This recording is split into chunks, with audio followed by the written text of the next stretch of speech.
What is up, everybody? We're here for another Alliance Wake Gear Guide review for 2022. I'm Cole, and right here in front of me, we have the Mission Kilo.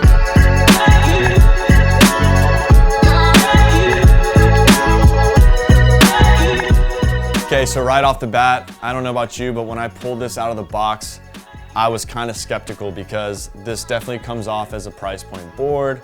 You know, it's got the hybrid feel to it. It looks like a skim board.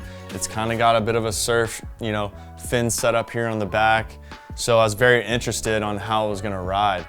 And overall, I would say this board was a sleeper, right?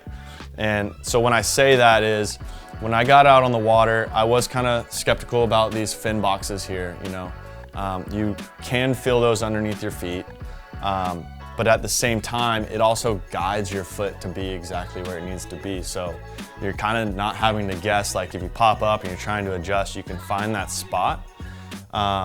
Another thing that I thought was really cool is that it comes with wax. Like, they want you to wax this board up like a real surfboard, so you kind of have more feeling. You don't have a pad on top that separates you from the board to where you have more feel on the board. So that's a plus as well. The other thing is these fins, the fins are kind of like a crossover between a surf and a skim, and that's why this board's hybrid. You can obviously run no fins and ride it like a skim style. You can run the center fin only. You can run the two side fins. You have options. And as far as the board handling, I was able to do everything that I wanted to do, right? It was able to carve the way I wanted it to carve. It released when I wanted it to release. It was poppy the way I wanted it to pop. Obviously it's not a typical surfboard shape, so you might not be able to get as aggressive with it as you want. There's always limitations with having a hybrid board. You can't have the best of everything. For me, I feel like this board is made for somebody who really just needs to get a board and just have it do everything, and that's what this does. Jumping right over the categories for the Kilo, we're gonna check out stays in wave. Now, stays in wave, we go 1 through 10. 1 means it's falling out the back, you can't stay in there. 10 means it's super fast, you're running into the boat, right? This board right here lands a 6 out of 10 on the scale. It's also not the biggest board in the world. It is a 52-inch board. Plenty of size, I'm 6'2", so it obviously did enough for me. And like that skim style base here, it makes it a little quicker on the water with that more flat rocker profile. So yeah, I feel like a 6 on the scale is right where it's at. The next category we jump into is carve. And carve, we go 1 through 10 like everything else. 1 means it's super loose, 10 means it's super locked in. And for this puppy right here, we go with a 7.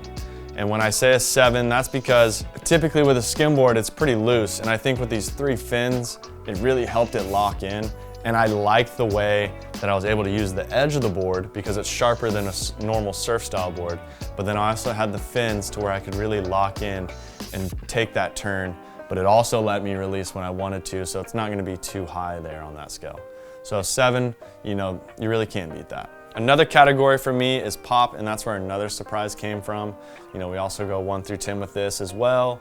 1 meaning no pot, 10 meaning to the moon.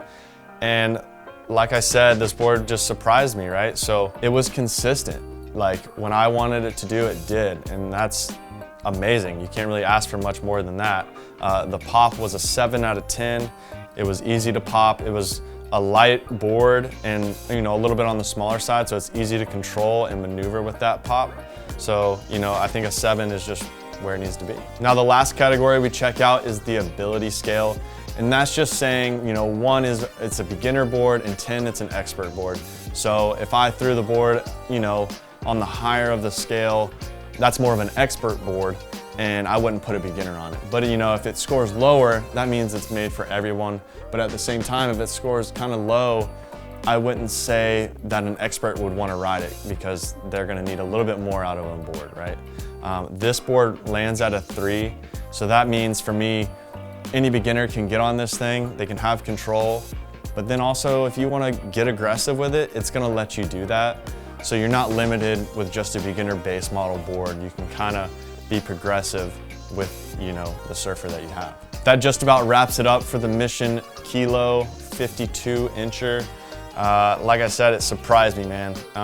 If you guys are looking for a board that's not gonna break the bank and you want that wax feel, you want a hybrid, you like skim style, you like the speed of the skim and the looseness, but you want to have the option to lock in and that, have that surf feel to it as well. This is a board that can do that. If this is a board that you're trying to pick up, find more information about, head over to missionboatgear.com and hook yourself up. If you guys have any more questions, don't forget to like and subscribe to the channel so you don't miss out on anything in the future. I'm Cole, and we'll see you on the next one.